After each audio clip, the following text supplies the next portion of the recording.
Alors bonjour, Yannick Néron, conseiller aux ventes de chez Honda Charlevoix. Étant donné qu'on est pas mal dans la saison des changements de pneus, on pensait faire une petite chronique là, pour nous aider là, à comprendre c'est quoi vraiment les pneus. Donc, bonjour André Simard, notre spécialiste des pneus chez Honda Charlevoix. Salut Yannick. Ça va bien? Ben oui. Super. Alors André, j'aimerais ça que tu nous dises c'est quoi la différence entre un pneu d'été et un pneu d'hiver. Est-ce que c'est seulement que la traction? Non, c'est pas seulement la traction. La semelle et le flanc du pneu, le caoutchouc est différent. Le caoutchouc, il va être plus dur ou plus mou dépendant de la saison. C'est ça qui va faire qu'un pneu d'hiver, si tu le laisses trop longtemps, l'adhérence va être moins bonne. C'est important de rouler avec les bons pneus là, à la bonne saison. Qu'est-ce que ça veut dire exactement les chiffres sur le flanc d'un pneu? OK, si on y va avec de quoi être connu, les modèles 215, mettons 65-17, 215, c'est la largeur en millimètres de la semelle. 65, ben c'est le pourcentage de la hauteur du pneu. Donc, un série 40 va être ça de haut, mais un série 65 va être ça de haut. Et le dernier chiffre 17, ben c'est le diamètre de haut. Par la suite, est-ce qu'on peut mettre n'importe quel pneu sur un véhicule? Ben, c'est mieux pas.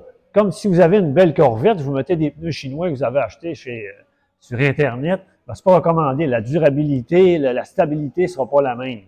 C'est sûr qu'il y a des compromis à faire, mais dépendant du véhicule que vous avez, c'est sûr que si vous avez un véhicule de 2000-2500 pièces, vous n'irez pas mettre 1500 puis 2000 pièces de pneus. À un moment donné, il faut quand même regarder quel véhicule on a. Donc, rendu là, à quel prix on doit s'attendre pour des pneus? Ben encore là, si vous magasinez sur Internet, en bas de 120-130 $, il n'y en a pas trop, puis on parle toujours de pneus chinois, là.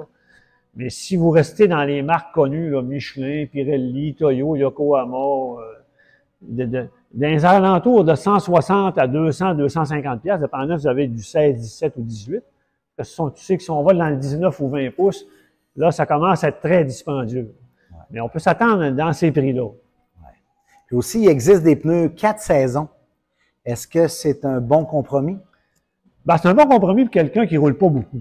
Style 2, 3 ou 4, 5000 km par année, qui est à sa retraite ou qui n'a pas besoin de sortir peut-être les jours de tempête ou quelque chose de même. Donc, c'est un pneu qui a une traction puis une structure de caoutchouc qui va être bonne pour l'été et bonne pour l'hiver. C'est un compromis. Là.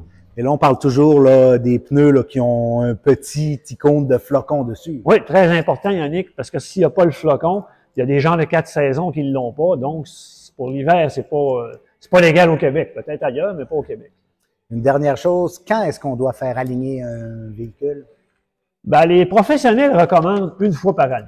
C'est sûr, moi, je trouve ça un petit peu trop, mais regarde, c'est sûr, quand vous allez à votre atelier, faites vérifier vos pneus pour voir s'ils ne sont pas usés des fois en dents de scie, qu'on appelle, là, tout en petites coches. Là.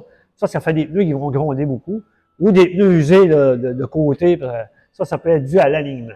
Moi, vous irez une fois par 2 ou 3 ans, ça serait bien, parce qu'on sait qu'il y a des nids de poules, il y a beaucoup de choses dans le chemin qu'on pointe qui fait que le véhicule va se désaligner.